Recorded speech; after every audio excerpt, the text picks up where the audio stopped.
Mukarram selanjutnya ya, Syekh tadi kan sudah Syekh yang karena ini judulnya ngaji tadi ya, Kiai Haji Hegel. Oke. Dua orang ini sebenarnya tiang panjangnya filsafat modern. Minggu depan, ini agak kebalik, minggu depan ketika dari idealisme kita ganti judul ke dualisme dan pluralisme. Yang dualisme kita akan ketemu René Descartes minggu depan. Hari ini ke belakang dulu, tidak apa-apa lah, kalau loncat-loncat dikit tidak apa-apa. Yang penting kamu paham temanya. Karena ngaji filsafat ini kamu tidak runtut juga tidak apa-apa. Wong ya foto-foto ora paham. Setengah-setengah. Oke ya, kita masuk ke Hegel yang sangat dikenal sebagai tokoh besarnya idealisme Jerman.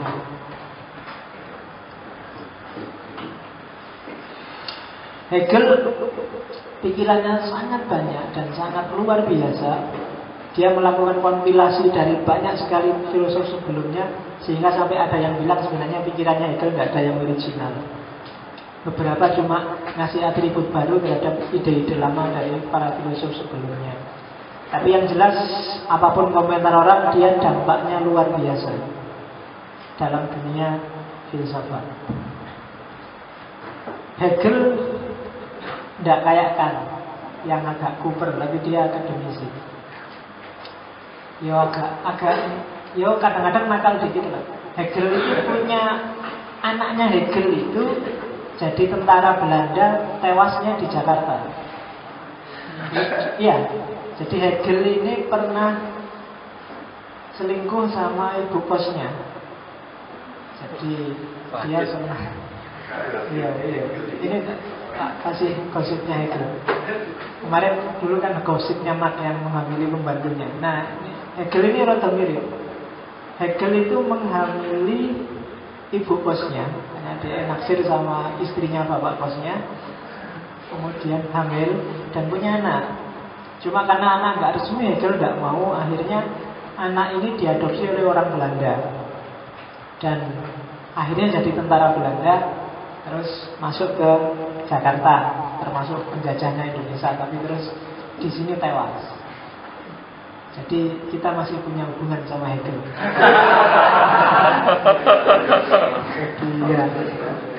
Dia anaknya dikubur di sini loh, jangan salah. Meskipun itu anak selingkuhan dia, ibu kosnya. Oke, yang gini-gini nggak usah ditiru, ini cuma. Jangan-jangan kamu tiru. Saya serius mau jadi filosof nih Pak. Saya terpesona dengan Mat, maka jangan-jangan kamu gitu. Saya senang dengan Hegel, maka saya harus naksir ibu kos Ojo. Jangan cari penyakit. Oke, masuk ke pemikirannya aja deh. Jangan cerita lagi. Banyak sebenarnya cerita-cerita nakal. Saya nggak tahu kapan. Kalau ada waktu mau tak susun itu. Jadi cerita aneh-aneh, kadang kurang ajar, kadang luar biasa dalam hidupnya para filosof. Sebenarnya sudah banyak ngumpul, cuma kok ya males ya. Ternyata orang Jawa sejati. Kalau disuruh apa males. Oke. Hegel, ya pertama dia komentari Kant dulu, karena para filosof setelah Kant itu luar biasa. Hampir semua filosof setelah Kant dan Hegel itu sebenarnya berusaha untuk ada yang menyempurnakan, ada yang mengkritik, ada yang meruntuhkan pikirannya Kant dan Hegel. Sama kayak ada orang bilang bahwa semua pemikiran filsafat itu cuma catatan kakinya Socrates, Plato, Aristoteles.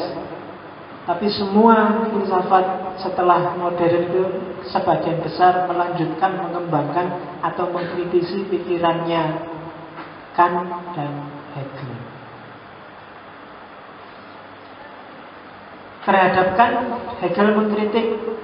Kalau tadi Kant bilang das Ding an sich yang tidak bisa diakses, katanya kan tidak ada das Ding an sich itu. Kalau kita ngomong tentang pengetahuan, pengetahuan ya semuanya pengetahuan manusia. Kalau saya memahami gelas ini ya berarti ya inilah gelas. Kita tidak harus minder bahwa ini gelas versiku, versi yang lain mungkin beda, enggak. Setiap pemahaman memang pemahaman manusia. Nggak ada pemahaman yang di luar pemahamannya manusia. Kalau dasding angsi kan ada sesuatu yang di luar pemahaman manusia yang sejati. Itu katanya Hegel. Enggak, kalau ngomong gitu berarti ada sesuatu yang nggak dipahami. Begitu bisa diomongkan berarti bisa dipahami. Setiap pemahaman itu ya pemahamannya manusia. Lah yang dasding angsinya gimana? Nggak ada dasding angsi itu katanya itu. Dan kan sendiri kan bilang dia ada tapi nggak bisa diakses. Katanya Hegel, ya sama juga bohong. Gitu. Sama kayak saya ngomong Borobudur itu ada nggak? Kalau orang sedunia nggak bisa memahami, nggak tahu di sana ada Borobudur. Orang sedunia nggak tahu ya kalau di sana ada Borobudur. Nggak ada. Kamu bilang ada, Pak, karena kita belum tahu aja. Loh, kamu bilang ada karena kamu sudah tahu dia ada. Kamu percaya nggak kalau di lapangan di bawah itu ada harta karun jumlahnya banyak sekali, luar biasa? Kamu akan bilang nggak ada, Pak. Kenapa? Ya karena kamu belum tahu. Jadi setiap pemahaman itu ya pemahamannya manusia. Nggak ada pemahaman yang di luar pemahaman manusia.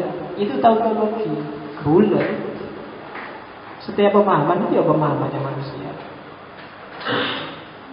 Kalau dia tidak bisa dipahami ya berarti ya tidak ada. Sesuatu yang nggak bisa kamu pahami itu nggak ada. Kalau misalnya kan bilang ini kan gelas versiku, bukan gelas yang sejati. Nah gelas yang sejatinya terus kayak apa? Ya kita tidak tahu. Ya tidak ada berarti. Ya ini yang sejati, yang dalam pemahaman ini sudah sejati. Itu maunya itu. Jangan kamu minder. Kalau pakai dasding angsi, kamu tidak pede memahami sesuatu. Ya, itu menurut saya loh, Pak. Saya nggak tahu kalau menurut yang lainnya. Ya sudah, menurut kamu itu sesuai dengan yang kamu persepsi itu. Bahwa orang lain mempersepsi beda, ya tidak apa-apa. Setiap orang persepsinya beda-beda. Tapi bukan berarti ada sesuatu di balik yang dipersepsi. Barangnya ya ini sudah. Nah itu kritiknya Hegel pada Kant. Jadi filosof itu kayak gitu. Setiap filosof punya rasionalitas sendiri-sendiri. Kalau tadi kamu belajarkan, iya ya, bener kan, ada dasding angsi. Tapi begitu masuk Hegel, kok ya bener Hegel ya. Ya. Makanya urutan tokohnya tak bolak-balik ya, kamu bingung. Minggu depan kita baru. Tadi kan itu mengkritik rasionalisme dan empirisme. Dan rasionalisme akan kita bahas minggu depan. Termasuk empirisme yang cenderung pluralis. Karena dualisme kan baru minggu depan. Tapi tidak apa-apa ya. Kamu semakin lama semakin tidak karu-karuan. Sudah belajar filsafat, meloncat-loncat, urut aja tidak paham, apalagi loncat-loncat. Tak bikin loncat-loncat kalau ada yang tanya kamu ngaji filsafat lama kok tidak paham-paham. Loh salah, temanya loncat-loncat kan ada atasannya. Oke, jadi kritiknya Hegel pada Kant, tidak ada pengetahuan di luar pengetahuan manusia. Dasding angsi itu kan berarti pengetahuan di luar pengetahuan manusia. Kalau nggak bisa diakses ya berarti dia tidak ada. Itu Hegel.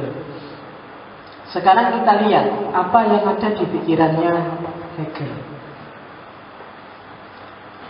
Yang dibahas oleh Hegel sebenarnya terkenal dengan filsafat sejarah. Kemudian masuk ada istilah luar biasa dalam pikirannya Hegel. Orang menyebutnya fenomenologi ruh. Nanti kita lihat apa maksudnya Hegel dengan fenomenologi ruh. Jadi yang pertama, Hegel ngomong sisi ideal manusia yaitu kesadaran. Orang hidup, kesadarannya manusia itu berkembang, berubah dari generasi ke generasi. Cara orang menyadari dirinya, cara orang menanggapi realitas, cara orang menangkap kenyataan, itu selalu berkembang. Sejarah itu kan mengalir terus. Tidak ada satu hal yang benar, yang abadi. Tidak ada akal, tidak ada nalar yang benar terus kapanpun dan dimanapun. Itu asumsi pertamanya Hegel. Yang dianggap baik dan sopan dulu mungkin hari ini dianggap tidak sopan. Atau kebalikannya, dulu dianggap tidak sopan, sekarang dianggap biasa-biasa aja. Zaman dulu kalau ada orang pakai rok mini dan jalan-jalan di luar, misalnya tahun 50, 60-an, itu bisa orang sekampung keluar semua. Zaman dulu kalau ada cowok dan cewek boncengan aja, bukan muhrimnya, bukan apa-apa, misalnya boncengan terus pegangan, itu orang sekampung bisa heboh seminggu. Tapi sekarang biasa. Cara berpikirnya berkembang, sudah semakin maju. Boncengannya juga semakin maju kalau dulu. Ya kan? Kesadaran pun berubah gitu. Coba dilihat. Saya masih kalau lihat, coba lihat fotonya Cutnya di istrinya kiai-kiai zaman dulu itu nggak ada loh yang pakai jilbab kayak hari ini, kayak gini-gini itu. Yang pakai kerudung biasa itu kan. Dan di zaman itu pakai kerudung itu sudah Islami, yo kayak gitu, muslimat yang Islam. Kalau sekarang kan enggak. Begitu kelihatan rambutnya aurat itu bisa. Nah, ada geser, ada perkembangan cara berpikir dari generasi ke generasi. Maka tidak ada yang yang paling benar terus yang pakai gini apa yang cuma diginikan. Ya, enggak tahu. Kalau hari ini mungkin yang benar itu, tapi saya enggak nyamin besok masih itu loh ya yang benar. Mungkin orang punya cara berpikir lagi. Mungkin nggak cuma ininya. Kalau hari ini kan ininya ditutup rapat, tapi bawahnya ya udelnya itu kan alhamdulillah itu kan. Jadi sekarang orang jarang lihat ke atas karena yang di atas ditutup. Ketemu cewek lihatnya ke bawah. Menunduk. Makanya sekarang cowok-cowok lebih tawadhu karena lihatnya ke bawah, jangan juga ke atas. Cara yang dibuka yang bawah. Nah, paradigmanya berbeda. Cara berpikir orang dari generasi ke generasi berbeda. Zaman dulu kalau ada orang jenggoten, kalau di desa saya ada orang jenggoten, mesti asosiasinya cuma satu, Oma Irama. Jenggot mesti Oma Irama. Oma Irama style. Kalau hari ini kan enggak. Begitu lihat jenggot bayangannya mesti Habib, Islam keras, apa kan gitu mesti. FPI kan gitu. Zaman dulu Oma Irama di desa saya loh. Enggak tahu kalau di desa. Mungkin lebih desa dari saya. Jadi tidak ada kebenaran abadi, tidak ada akal yang kekal. Satu-satunya yang dapat dijadikan pegangan itu sejarah. Itu nanti awal dari filsafat sejarahnya. Apa sih hakikatnya sejarah? Analoginya pakai sungai untuk lebih mudah memahami hakikat sejarahnya Hegel. Sejarah itu seperti sungai.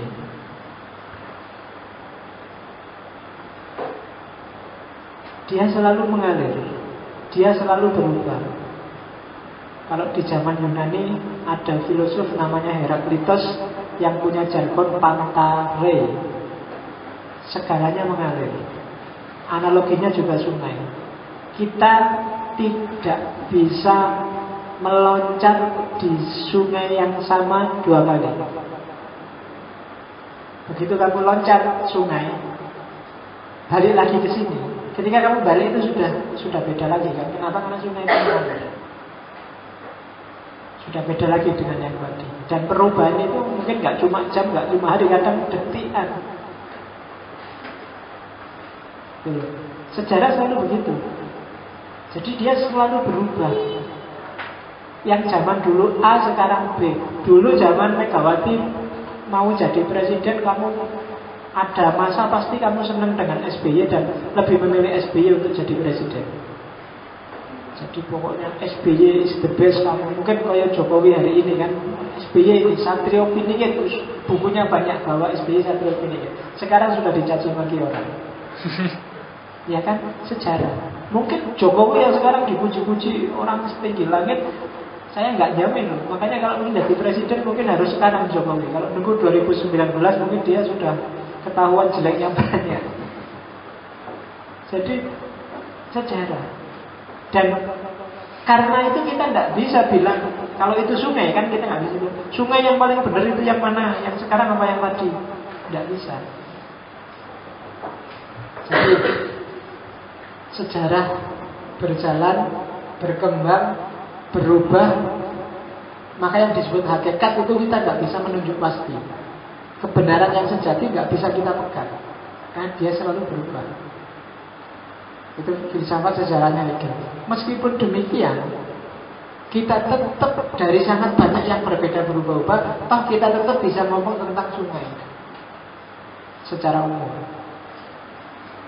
Nah, nanti kata-kata secara umum yang tak tebeli itu nanti jadi kuncinya. Bahwa hidup berubah ya, bahwa sejarah berubah ya. Tapi dari yang berubah ini kan ada variabel-variabel tetap yang sama, yang dengan variabel itu kamu tetap bisa menyebut itu sungai. Meskipun dia berubah terus, kamu kan tetap menyebut itu sungai. Meskipun ada yang berubah-ubah, kadang pakai jilbab rambutnya kelihatan sedikit, kadang ditutup semua, kadang dipakai cadar, kamu kan tetap bisa menyebut itu Islam. Ada variabel itu. Nah, jadi perhatikan ada faktor yang berbeda-beda, berubah-ubah, tapi ada juga faktor yang umum dan sama. Orang Indonesia itu mungkin macam-macam, tapi tanyakan orang luar negeri, kayak gimana sih tipikalnya orang Indonesia, dia akan bisa menjawab 2, 3, 4 kata. Dan ini biasanya ciri umum yang dimiliki oleh orang Indonesia. Kayak kamu bilang orang Amerika itu cenderung pragmatis. Mungkin beda-beda kayaknya, tapi dia punya karakter khusus namanya pragmatis. Dengan inilah kamu bisa mengidentifikasi dia Amerika. Kamu menyebut dirimu Indonesia, pasti ada identitas umum yang bikin kamu, oh pantas Indonesia. Indonesia itu pasti Indonesia. Kalau masuk kelas duduknya di belakang semua duluan, yang depan kosong. Indonesia. Bahasa Indonesia biasa. Oke. Nah, karena kita nanti dilihat apa posisinya yang umum tadi. Yang kedua, setelah analogi sungai, perhatikan juga bahwa akal itu progresif, kayak alirannya sungai.